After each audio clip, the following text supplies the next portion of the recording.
지난 영상에서도 설명드렸듯이 전 세계는 그야말로 치열한 자원전쟁이 진행 중입니다.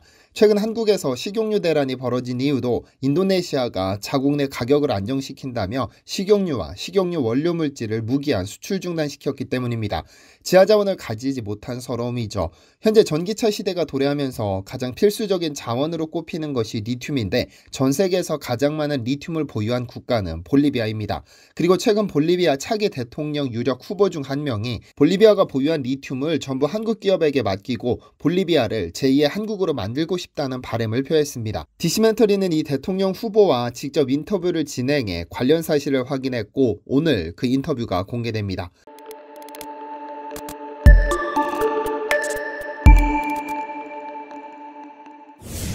안녕하세요, 디시멘터리입니다. 지난 5월 9일 국내 언론들은 일제히 한국의 코스모 신소재가 미국 텍사스 광산에서 독점적으로 리튬을 수급하는 방안을 추진하고 있다며 속보를 전했습니다. 해당 보도에 따르면 이 광산은 미국 텍사스의 라운드톱 광산으로 코스모스 신소재라는 기업이 국내 배터리 제조사들과 합작법인 형태로 생산물 구매자로 참여할 계획이라고 전했는데요. 이 광산에서 전세계 연간 생산량의 10%에 해당하는 1만 톤 규모의 리튬이 공급될 예정이라는 소식에 국내 네티즌들은 엄청난 기대감을 표했습니다. 다만 이 광산의 컨소시엄을 주도한 텍사스 광물공사와 USA 레어스 홈페이지에서 확인한 결과 관련 내용이 확인되지 않지만 만약 이 기사가 사실이라면 실로 대단한 성과가 아닐 수 없습니다. 왜냐하면 향후 리튬 소요가 폭발적으로 증가하게 될 것이고 이 귀중한 자원을 한국에 독점적으로 수급하게 되는 것이니까요. 국제에너지기구 IEA가 지난 2021년 5월에 발표한 청정에너지 전환에서 주요 광물들의 역할에 따르면 파리기후 변화협정의 기후변화 억제 목표를 달성하려면 전기차 배터리를 포함한 에너지 저장장치용 주요 광물 자원의 수요가 2040년까지 약 30배 가까이 증가할 것으로 내다봤습니다. 특히 전기차 배터리의 필수적인 리튬의 경우 43배까지 증가할 것이라고 전망했죠. 이렇게 폭발적으로 증가하는 리튬을 한국이 미국으로부터 독점적으로 수급하게 된다면, 그리고 해당 기사가 사실이라면 한국의 입장에서는 이보다 더 좋은 시나리오는 없습니다. 그런데 이보다 더 좋은 소식이 어쩌면 몇 년 안에 들려올지도 모르겠습니다. 차기 볼리비아 대통령 유력 후보가 볼리비아에 매장된 리튬을 한국 기업들에게 맡길 것이라고 약속했으니까요. 중남미의 심장이라고도 불리는 볼리비아는 상당히 가난한 나라지만 최근 몇 년 사이 전세계 원자재 기업들의 눈이 이곳에 쏠렸습니다.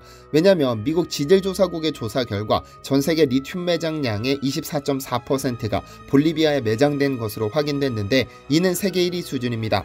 볼리비아는 아르헨티나, 칠레와 함께 중남미 리튬 트라이앵글을 이루고 있는데 이 세 개 국가의 총 매장량이 전세계 전체 매장량의 58%를 차지하고 있죠. 보통 리튬은 광산의 형태로 매장되거나 또는 소금물에 녹아있는, 특히 볼리비아의 경우 관광지로 유명한 우유니 사막에 다량의 리튬이 녹아있는데요. 그리고 칠레 구립위원회의 조사 결과에 따르면 리튬 삼각지대에는 전세계 염수 매장량의 60% 이상을 차지하고 있습니다. 보통 리튬은 광산에서 채취하는 광석 리튬과 염호에서 용해된 염수 리튬으로 나뉘는데 볼리비아의 우유니 사막 아래에는 최소 540만 톤의 리튬이 매장되어 있습니다. 미국 라운드톱 광산이 1만 톤이니 얼마나 많은 매장량인지 감이 오시죠. 그렇다면 이 어마어마한 리튬을 한국 기업에게 맡기려는 볼리비아 차기 대통령 유력 후보는 누구일까요? 바로 한국에서 12살에 볼리비아로 이민을 떠난 정치현이라는 인물입니다. 한인 최초로 다른 나라의 대통령 후보까지 오른 이 남자를 알아봐야겠습니다.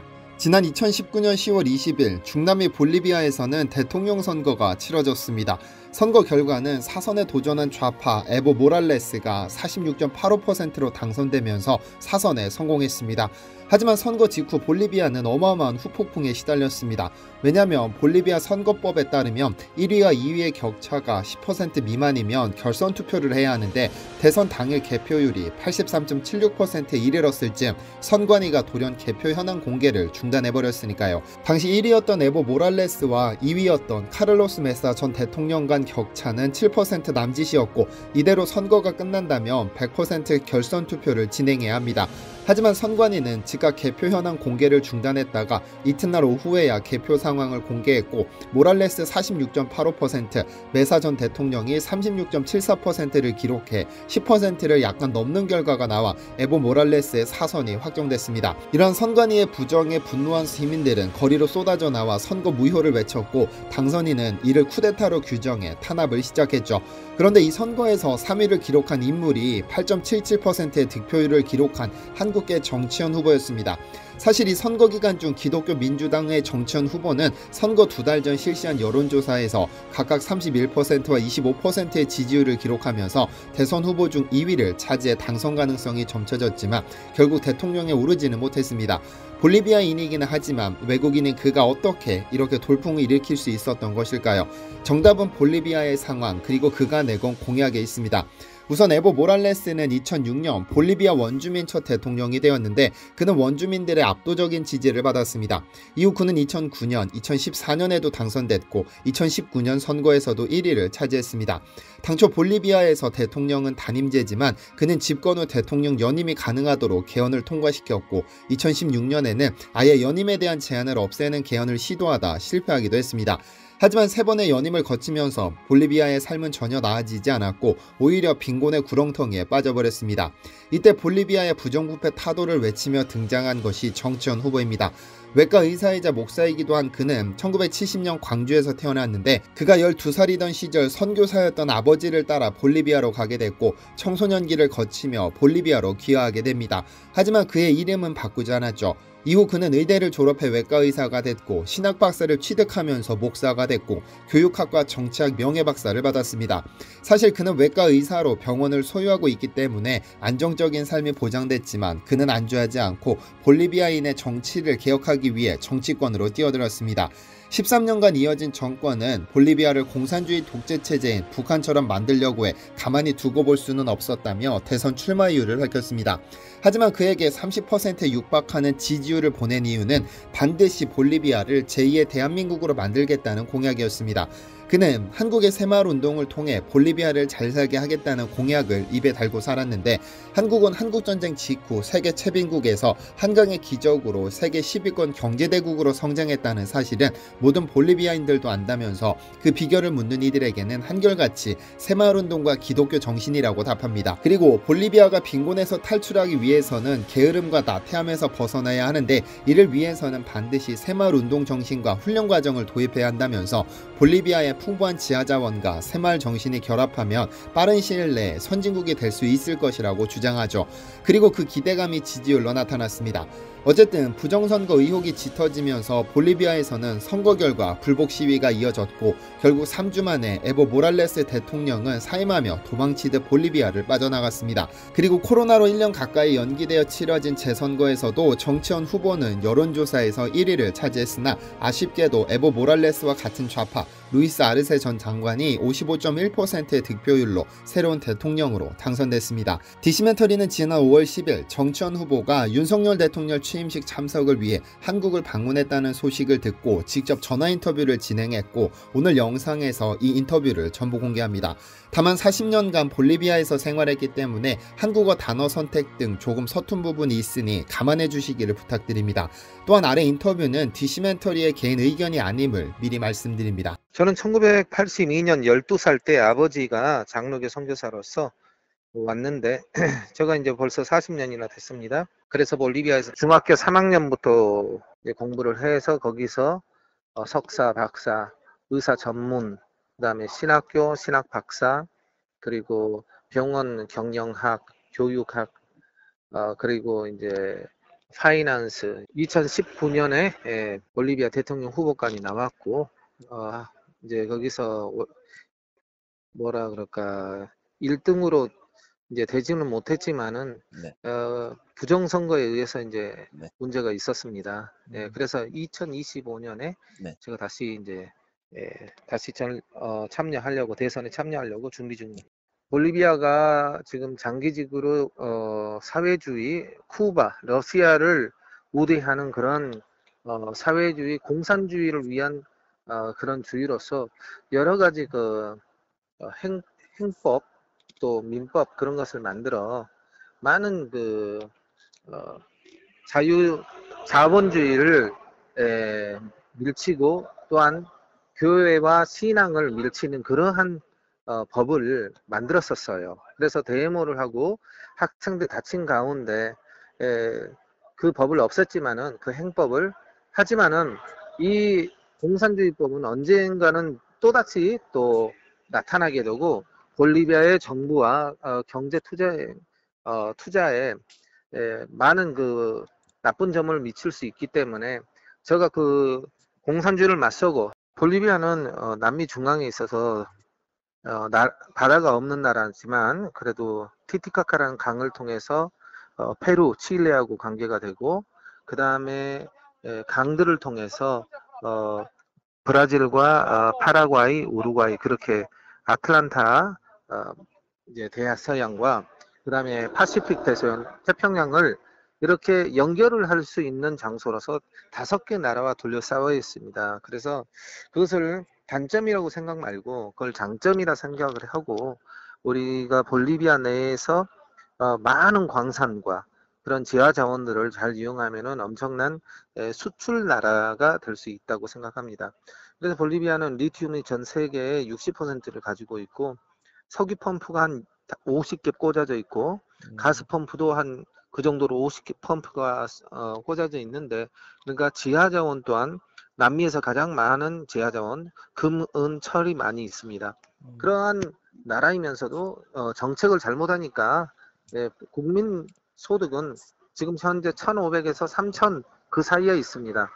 그렇죠. 그래서 오르가니사시온 데 에스타도 아메리카노라고 그래서 이제 UN 담당 아메리카 담당에서 부정선거가 있었다고 판결이 났습니다. 네. 그렇지만은 볼리비아에서는 그걸 무시를 하고 선거관리부에서 오히려 이번 연도는 부정선거가 없었다고 판결을 내렸어요. 그것 때문에 많은 시민들이 전쟁을 했습니다. 시민 전쟁이 일어나서 39명의 사람들이 죽고 임시정부가 들어왔는데 그 사람을 통해서 오히려 좋은 것이 아니라 3개월 만에 임시정부로서 투표가 일어나야 되는데 이 사람이 또 그것을 1년으로 누리고 공식이지 않는 그 이제 벌을 받아야 될 당을 갖다가 계속 살려주고 그러한 이상한 정치를 해서 문제가 일어난 것입니다. 그래서 오히려 야당이 자유민주주의라는 그 정책이 오히려 나쁘게 되고 그 사람들은 감옥에 들어가게 되고 그 다음에 이제 오히려 좌파가 에보 모랄레의 장기 집권을 하려고 했던 바로 그 당이 연속으로 지금 대통령으로 올라가게 될 기회가 됐습니다. 그래서 저는 이제 2025년은 3년이라는 기회가 있기 때문에 저는 이제 한국에서 지금 준비를 하러 왔고 그 다음에 또 볼리비아에서 또한 준비를 해서 한번 열심히 뛰어봐서 하여튼 대통령이 되는 그런 기회가 있었으면 기도하고 있습니다. 저희가 뭐 사명감으로 하니까 이것은 제가 뭐 대통령이 막 명예를 꿈꾸고 한 것은 아닙니다. 하지만은 공산주의를 막으려고 했고 그 다음에 야당에서 코럽션 그러니까 이제 그 코럽션을 제가 이제 반대 운동을 했죠. 그래서 하여튼 야당에서 계속 제가 지금 지원을 하고 그다음에 2025년을 좀 겨냥하고 있는 것입니다. 저는 거기서 제가 아무리 볼리비아 사람이라고 귀화를 했어도 거기에서는 저를 외국 사람으로 봐요. 그런데 제가 지금 여기 한국에 오니까 한국 정치에서는 또 저를 볼리비아 사람으로 보네요. 그러면 저는 나라가 없는 것이죠. 그래서 한국 정책도 해외 정책을 리더십을 키워주는 정책을 좀 했으면 좋겠어요. 한국 1세대만 위한 한국 외교 정책이 아니라 1.5세, 2세 그런 분들도 그 현지에서 자리를 잡고 거기에 경제 또 정치 사회에서 봉사하고 리더가 되게끔 밀어줘야지 같이 한국도 이기고 그 나라에서 섬기는 사람도 같이 윙윙하는 정책을 해야 되지 않겠어요? 그런데 제가 봤을 땐 지금까지 여러 사람들을 만났지만은 대다수가 한 50% 이상이 뭐 상관없다듯이 아주 그냥 그런 식으로 생각을 하고 말씀을 하시는 분들이 있어요. 간단하게 안 된다. 그래서 하여튼 이번에 제가 이 정치에 관련되어 있는 사람들에게 제가 하고자 하는 말은 좀 한국이 세국 정치를 좀 그만하고 좀 마음을 열어서 세계의 리더가 되라. 이제 지금 한국은 돈을 많이 버는 나라로만 돼 있어요. 돈 많이 번 네. 나라. 네. 예, 그래서 앞으로 지금 선교사님들 자녀, 또 목회자님들 자녀, 이민 가서 또 특히 후진국에 있는 자녀들요. 거기 잠깐 있다가 전부 다 미국으로 오고 한국으로 오려고 그러잖아요. 네. 그러니까 거기에서 선교사님들은 거기서 예수 잘 믿고 새마을 운동하고 그 정신으로 일을 열심히 하면은 부자 나라가 된다고 해요. 그런데 그 자녀들은 미국 가버려요. 그렇기 때문에 그게 연속으로 이어지지가 않고 그것이 신앙 고백이나 어떤 생활에 나타나지 않는 자기 자녀도 그것을 보여주지 않는 그러한 선교지가 돼버렸습니다. 그렇기 때문에 한국 정책도 같이 도와줘야 됩니다. 그래서 종교하고 일을 안 하고 사립하고 일 안 하고 국가와 국가하고만 일을 한다는 한국 정책이 지금까지 있었어요.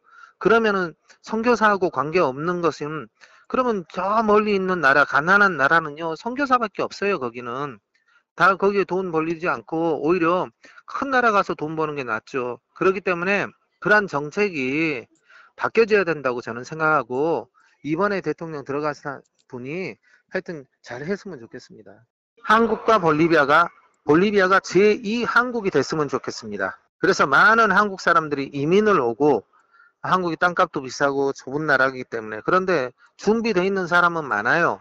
그래서 볼리비아에서 기회를 줘서 거기 볼리비아에서도 일을 하고 중남미 시장을 개발할 수 있는 볼리비아가 됐으면 좋겠습니다. 모든 자원을 볼리비아에 있는 자원, 한국에 있는 기술 그런 것을 잘 이용해서 두 나라가 경제 성장을 했으면 좋겠고 문화 또한 볼리비아 사람들의 정체 인디언들이잖아요. 저는 볼리비아 인디언들이 한국 민족이라고 잃어버린 한국 민족이라고 생각합니다. 그래서 저쪽 위에 아메리카 알라스카를 통해서 저쪽 시베리아 그 베링을 통해서 한 민족이 여기서는 이러죠. 우랄알타이아 몽고 민족이 왔다 그러는데 그것도 제국지 밑에 있는 얘기라고 생각해요. 저는 한민족이라고 생각합니다. 그래서 한국이 왜냐하면 몽고 사람하고 닮지 않고 오히려 한국 언어도 비슷한 언어가 있고 한국 우리 여자들이 그 연지 곤지 바르잖아요. 네. 얼굴에 그 네. 시집 갈 때 거기에 그 사람들이 연지 곤지 그걸 발라요. 그리고 또 강강술래 뭐야 춤도 치고 예 그런 뭐 재밌는 것이 많이 있어요. 그래서 앞으로 볼리비아가 한국에 가장 가까운 아메리카 나라가 됐으면 합니다. 그러죠. 좋은 한국의 발전을 전 중남미에 가르쳐서 우리 위대한 대한민국이 또한 위대한 볼리비아가 됐으면 하는 것이죠. 그래서 분명히 우리는 해낼 수 있습니다. 우리 대한민국을 일으킨 한 민족이 볼리비아를 도와주겠다면요. 아마 10년 내로 볼리비아는 선진국이 될 수 있다고 생각해요. 지하자원 안 쓰고도 선진국이 될 수 있다고 생각해요. 하지만 세계에 가장 많은 리튬, 지금 이제 에너지 사업의 제1번이 지금 리튬 사업이고, 그 다음에 석유, 뭐 디젤, 뭐 그러한 광산 그런 것이 있기 때문에 아주 충분히 될 수 있는 여건이 돼 있고 한국의 남북한 합해서 6배로 큽니다. 그리고 볼리비아 사람은 1100만 밖에 안 돼요. 그래서 충분히 해낼 수 있는 여건이 돼 있어요. 네, 정말 감사합니다. 제가 2019년 그리고 2020년도 제가 뛰었습니다. 하지만 볼리비아의 마약 그 조직들 또 석유 조직들 마피아들이 저를 몰아치고 외국인이라고 자꾸 막 밀쳐가지고 또 이런 방송을 통해서 여러분들에게 이렇게 인사 나눌 수 있도록 기회가 된 이 방송국에 감사드리고요. 또 볼리비아를 한번 방문해 주시고 또 방문해서 또 우리 손이 왔다 갔다 해서 정말 손이 되어 주시고 발이 되어 주시고 그래서 응원해 주시고 전 세계에서 한번 제가 하는 말이 있습니다. 이 한국에 와서 메이킹 프레시던트가 되는 한국이 됐으면 좋겠습니다. 제1번 타자로 볼리비아, 또 다른 나라의 선교사님 자녀들, 목회자들 자녀들, 우리 이민 가서 정말 땀 흘리고 땅을 파면서 처음부터 개척하신 그 이민자들, 그들의 자녀들이 그 지방의 리더가 되고 희망이 되고 한국과 관계되는 그런 관계가 될 수 있도록 해서 위대한 대한민국이 되기를 바라서 메이킹 프레시던트 대한민국이 됐으면 바랍니다. 디시멘터리에서는 여러분의 제보를 기다립니다. 제 채널에서 다뤘으면 좋겠는 뉴스 또는 널리 알려졌으면 하는 영상은 디시멘터리 네이버.com으로 보내주시면 소중히 제작하겠습니다. 시청해주셔서 감사합니다.